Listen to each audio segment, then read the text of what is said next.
In the previous season, Tooya was resurrected in the magical world by the god and received a boost in power and an affinity for all elemental magic. Tooya has his way to impress the girls around him and got engaged with the princess of the Belfast kingdom, Yamina, then two twin sisters, Els and Linz, and a girl from the Far East named Yai. Then, as the new season begins, Tooya and his future wife took a new job from the guild to defeat the mithril golems. If you like the recap, then please subscribe to our channel. Yai tried to attack it with her blade but failed since it broke down, so Tooya casted a gate spell that opens beneath them to send them about 10,000 feet high in the sky. As they fall down, their bodies become little weak from the impact. Taking that chance, Yumina strikes it with her lighting magic, and Els comes in to destroy that golem with her gauntlet, to destroy its body in order to get its core. And as they all returned home after finishing the job, Ren reminds them that Seska was left out in the Sky Garden. Well, she was really pissed off that Tooya forgot to bring her back home. So for compensation she wanted some naughty underwear, and Lean was right there to discuss a new plan for locating the ruins, if possible, in order to locate a new Babylon just like Sky Garden.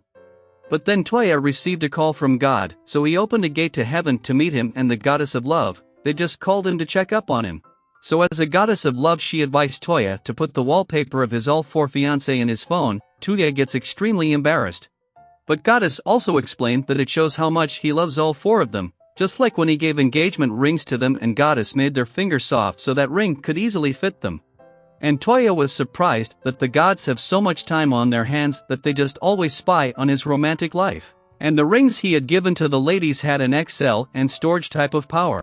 They were truly happy to be engaged to Tooya. Tooya's powers were exceptional, and more than that, he is kind, so Yumina was concerned that someone might try to take his kindness as their advantage. For example, if there is some other girl who joins his harem who has greedy persons around her, Tooya will never hesitate to complete her wish. But for now they decide to support him so that no one could misuse his kindness. Then after a nice bath, Yai and Tooya got to the Eastern Kingdom for some shopping, and their Yai asked him to hold hands now that they are a couple. Even a little thing like holding hands makes them feel closer, and as they returned, Yumina took Tooya to her parents, where she told them that Tooya had finally agreed to marry her, and the king, Tristwin, was rather thrilled to pass his throne to him and wanted to play with his grandchildren sooner. So Yumina used her boost skill to stop his father with her punch before he spoke more of the embarrassing stuff. The queen tells Tooya that king has a tendency to go overboard when he was happy, and Yumina's mother and the king also blessed him to take care of their daughter and the other three of his fiancés. However, problems will arise in the near future from those who thought to marry Yumina for personal gain, and now they will become hostile towards Tooya, as well as those who would try to benefit from him, so we must take care of those things from now on. Tooya must make an invaluable contribution to the kingdom in order to be considered worthy of the princess. Tooya was still insecure about being a king, but as things stand, he could only get away if Yumina had a little brother or if his uncle had a baby boy. So the announcement has been postponed for the time being. And so, as the Princess Yumina's husband, he must have an accomplishment to prove himself, thinking of that he got to the inn where he was staying before he met Yumina. But their business was slowing doing as there weren't any new customers around the town, so to help them, Tooya builds a nice hot spring for the inn owner Micah and Beryl, who's a long friend of Tooya, to serve as an attraction. Their plan became a success as more and more people began to visit their inn. Hearing this, Yumina, Els, Linz, and Yai also arrived to try the hot springs Tooya made. Then in the changing room, Yumina curiously asked them about how they fell in love with Tooya.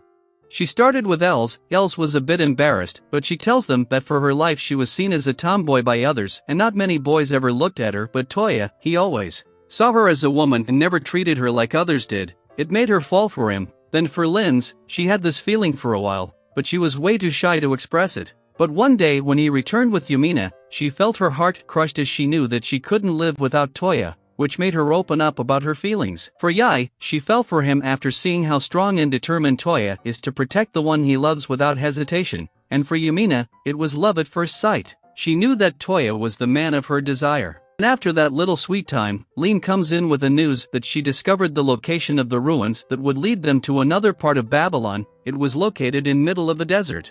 But as they were on the way to the ruins, they saw few people trying to run for their lives from a phase. Tooya can't overlook people in need and arrived to save those people from that phase. Their attack didn't work even a little. With a powerful defense like that, they couldn't even make a scratch on that phase.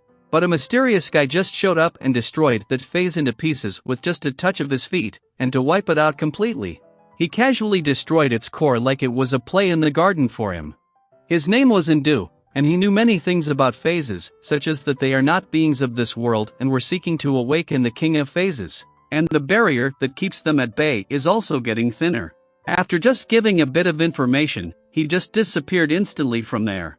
Aside from him, the group of people was actually led by 3 adventurers. They were saving the group of ownerless slaves to get away from the kingdom of Sandor. But they still have slave collar in their neck that makes them obey every order regardless of their will, and it gets much worse when they try to remove it. It gives them severe pain every time, or many times they even die from that pain. So those adventurers, Will, Rebecca, and Logan, wanted to find someone in a nearby kingdom who could remove the collars from those slaves. Tooya wasted no time and quickly removed the collars for them with the help of his null magic. But now they wanted to find a nation that would accept them because they can't go back to the kingdom of Sandora because their status is the same there even without a slave collar, and they will be forced into slavery again. Yumina kindly welcomes them to the Belfast kingdom to begin a new life, and Tooya offers them to stay at his house for a while after that matter was resolved. Lean and the others were curious about the guy from earlier, so Tooya told them everything, that he met him before for one time in the market when he was buying the rings.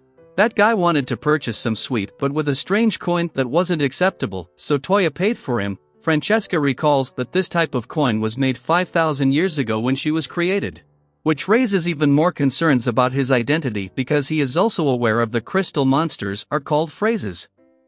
This information was only known to Tooya, and now he casually lets it out, so he tells them this to 5 of them, that he received a message from a lady called Professor Regina, who created this hanging garden about 5,000 years ago. She has a tool that allows her to see into the future, and she predicts that phrases will return to destroy this world again, as they did in her time.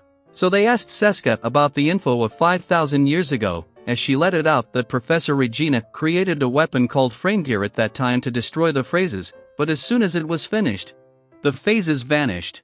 That weapon was a single pilot robot, so Tooya was excited to find it, but for now it is stored in the hangar of Babylon. So in a hurry to find it they got to the location of ruins to get to another part of Babylon, but only Tooya was able to enter from that security barrier, during which Tooya passed the test to show blessing of all the elements just like Regina who created this. So Tooya then teleported to another part of Babylon. There he met its manager Rosetta, who is also an android like Francesca and manages a section of Babylon known as the workshop. Tooya wanted to get to the hangar of Babylon, but whatever. So, as a test for Tooya to prove his worthy, Rosetta asks her to name the color of her undies without taking a step, and Tooya cursed Regina for setting up perverted tests like this for him. But getting the ownership of the workshop was important, so Tooya used a wind spell to lift her skirt to see her color, regrading it, yet Tooya passed the test. Then a prophet Rosetta kisses Tooya's in order to pass ownership of the workshop. Then they enter the workshop to learn about its work, and Rosetta showcases that it can process and produce the exact same thing they want to produce. But the only people who could operate the workshop were her and Regina. Tooya gave it a shot by attempting to replicate his gun. Workshop made a fine and exact copy of his gun, but one thing it couldn't copy was the magical enchantment. But it's still a nice place for some big production. Then Tooya asked her about the frame gear. As it turns out, that robot was actually made by Regina right here with Rosetta, but it was later sent to the hangar, so he asked her to recreate it, but without the blueprints. It would be impossible to create a weapon of that level. After that, Tooya brought everyone to the workshop, where Lean was a little disappointed. As for Rosetta and Seska, they always try to outshine each other, believing that Regina prefers the workshop or the Sky Garden. Their conversation was turning into a catfight when Tooya jumped in with a suggestion to join both of the Babylon parts together. Tooya is now the owner, so they will do as he pleases. And now Tooya has 2 parts of Babylon and is ordered to merge both of them into one piece. Then when they return to their house, Will, Logan, and Rebecca apologize because they were too casual with him and didn't know that Tooya was Princess Yumina's fiancé.